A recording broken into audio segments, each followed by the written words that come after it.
Ludwig's Mogul Chessboxing Championship has been everywhere recently. The event pulled in a staggering amount of viewers this past weekend and introduced many to the very real sport of chessboxing. I'm not kidding.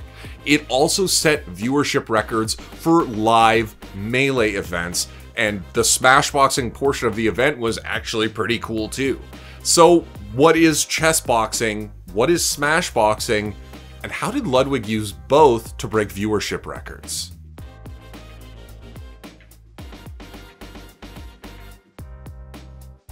Okay, so if you don't have a hoodie yet, you're officially late, because it's getting pretty cold out there, and I don't want to see any of you shivering, all right? We've got you covered, though, because theScore Esports has merch, including a beautiful touch grass hoodie, now available in 2 new colorways. So I'll drop the link down in the description below. Listen, black is a classic hoodie color. You know, I'm glad that it's available now, so check it out and let's get back to the video. So Ludwig's Mogul Chessboxing Championship was, from a viewership perspective, a huge hit. Streamed live on YouTube, and unless you forgot, that is Ludwig's primary platform now, it pulled in hundreds of thousands of viewers. It hit a peak of 317,000 viewers, breaking Ludwig's personal record of 146,000. And when I checked yesterday morning, the VOD already had like 3 million views. And what those viewers saw was a series of chessboxing events held at USC's Galen Center in Los Angeles. And yeah, chessboxing is a real thing.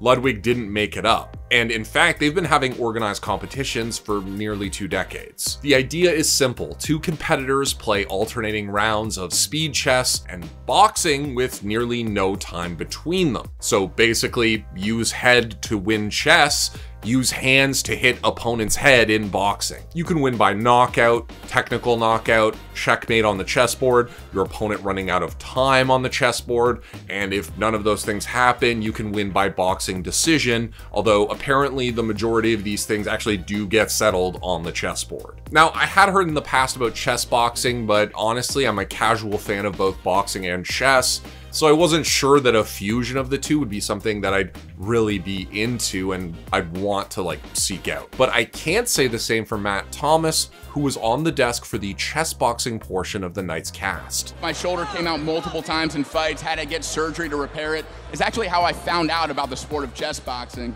Wow. I was recovering from a shoulder surgery. YouTube served me a video of chess boxing that auto-played. So and then you became the world champion. So thank you, YouTube. That's right. Matt Thomas was recovering from a boxing injury. He was auto-served a YouTube video of chess boxing and then would go on to become a world champion and be on the desk at this massive YouTube stream that popularized chess boxing on its biggest stage ever. So, that's pretty wild, right? We can all agree that that's pretty wild? Okay. So here's the key thing for me.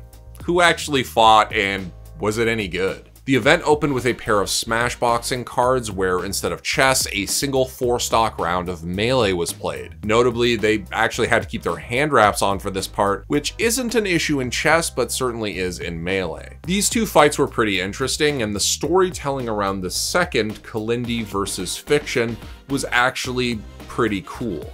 Like, I don't know how much of it was embellished or whatever for the production, but the idea of 2 friends who just kind of want to fight each other to see what it's like is pretty funny, and I enjoyed the entire experience. I think we're just trying to go in there, and I just want to like show off that I've been training, show off some decent boxing for my level. Are you concerned at all that this will fracture your friendship with Fiction? No, not at all. Me and him are 100% doing like a rematch. I'll just fly to LA, no smash, with this box. Plus, watching people who are completely winded play melee and just do things like unconsciously on autopilot was actually very cool as well. Now, these matches also set records for Melee Live viewership at 253,000 viewers, which broke the previous record of 232,000 at EVO 2016. We are at 250,000 viewers live right now. Are you kidding me? Yes. Let's go! Not only the most viewers I've ever had, this is also the most, or one of the most viewed Super Smash Bros. Games ever. As an aside, how wild would it be to be like watching a random chess boxing event, as one does, and then realize via that Melee is still being played competitively for some reason? Like, you were just living under a rock and then you're like, Oh my god, in addition to chess boxing, Melee still gets played competitively. It would be pretty fun. That is, if they didn't hear about Melee because of the recent Smash World Tour debacle, which of course was referenced on stream. For one moment, just tell everyone the history. My friend Dr. Allen says the new one's better. He does say that. He does say he's that. a doctor, He's got a PhD. So is Dr. Pepper, so who knows? Okay, so then we got into the chess boxing portion, which featured a lot of influencers, but also a lot of very strong chess players. So normally competitive chess boxing requires you to demonstrate skill at both chess and boxing before you're allowed to participate. Now, in this case, these are exhibition matches with, you know, influencers and stuff. So some of them had some chess knowledge or some boxing knowledge, but not enough that they'd actually be able to compete at like the top level of chess boxing. However, we did get a match between chess grandmaster Amon Hambleton and English international master Lawrence Trent. So the chess chops are certainly there, but that fight did not end on the chessboard. Right on the chin of Amon. Oh, a good slip and counter right for Amon. Oh, he hurt him! Oh, the referee steps in! Another Giving him a stoppage. second count. Oh, the fight's over! It is all over! I had a feeling Amon was going to be ready. Dear God, Amon was he was just incredible. And a match between Andrea Botez and woman grandmaster Dina Belenkaya had some of the most furious action of the night with the gloves on. Oh, Another big grapple, some big hooks land. could have been lethal. Dina really gassed. She's gonna need to show some more defense, otherwise the ref. Yeah, it's only a stoppage when there is a stun and a standing 8 count. Some of those what looked like stoppages were grapples that needed to be separated and continued. So it's only a stoppage when there's damage that requires a standing 8 count. And we are having the crowd boo. She lost in the chess and she won all the boxing. So, I mean, yeah, that's a crazy, crazy one. This fight also featured a notable controversy where it seemed like Dina should have been TKO'd based on standing counts due to a count that started right before the fight ended. That controversy has now been put to rest with a tweet by Ludwig on Tuesday. I'm not going to go over every fight because honestly, you should just go watch it yourself. But the main event by fan interest was Point Crow versus Disguised Toast, and it was a great choice. Is there anything you want to say to your opponent? Good luck. He messaged me. He said I inspired him to start streaming. So that was pretty cool.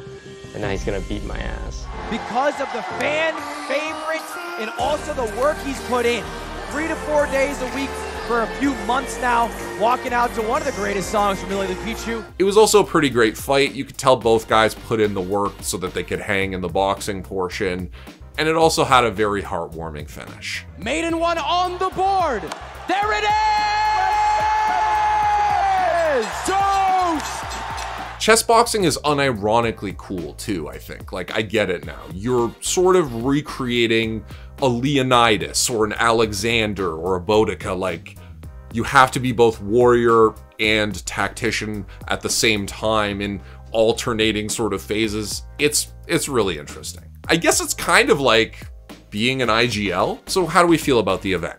Well, if the cards were bad, that would be very bad for the event, but thankfully most of them were very good, so huge props there. I love that the event brought together so many different competitors of different backgrounds and skill levels, and I feel like this kind of helped the audience dig into the sport of chess boxing a little bit because it let you think like, hey, what would I do if I were chess boxing? The stream also premiered a new feature for YouTube, a simulcast of multiple languages on one stream. You guys are able to not only watch this broadcast in English, we also have this broadcast being broadcast in French and Spanish. Now, obviously, there's no doubt that having huge names like Ludwig and German 985 involved help the event. There's no question that that's the case, and when we're talking about fighting, it seems doubly true that the big names are going to be the draw. But they didn't just rest on their laurels. I think they made some great decisions as well, like putting Germa in as the weird stilted announcer guy was just pure genius. There's your belt, and there's your winner. And again, it takes a lot of guts to be up here. Takes a lot of guts. Are you ready for the main event? It's a first round TKO. TKO. Oh my God. It was also visually awesome, like the smash setup or chessboard being hoisted into the air to clear the ring for boxing. It was a little over the top, but like in a good way. I thought it was cool. Ultimately, this event was a huge standalone achievement, but it also feels like the latest entry in this new wave of streaming entertainment. One where the resources are deployed beforehand to ensure that the spectacle is as grand and incredible as can be, but where the action is still streamed, still happens live. Entertainers like Ludwig, Germa985, and Cutie Cinderella have been innovating on this formula for a while, as well as countless other smaller streamers who are doing their own experimenting. Germa has had a number of truly wild and elaborate streams, but the Dollhouse stream actually included Ludwig. Fans could vote on things and the production had to keep up with Twitch chat's weird ideas. Cutie Cinderella's shit camp is another example of a form of entertainment that certainly isn't TV, and it isn't just streaming. It manages to harness some of the best parts of both to make something greater. Now, sure, in lots of ways, the Mogul Chess Championship is nowhere near as interactive as Germa's Dollhouse stream, for example.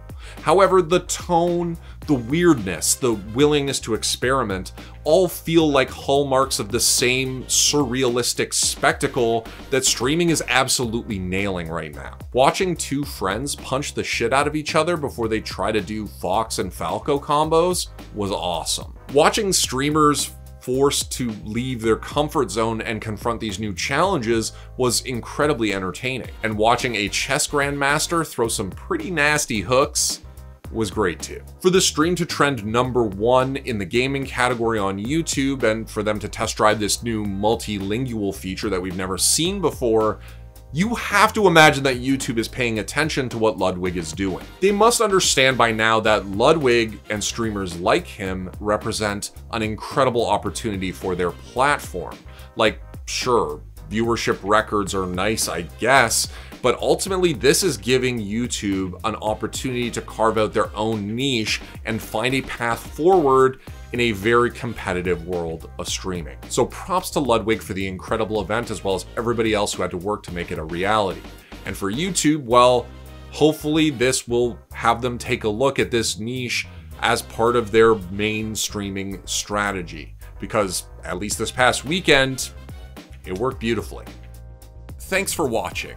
If you want more content like this, hit the sub button and ring the notification bell. For unique bite-sized videos you won't find anywhere else, hit us up on our Twitter, Instagram, Facebook, and TikTok.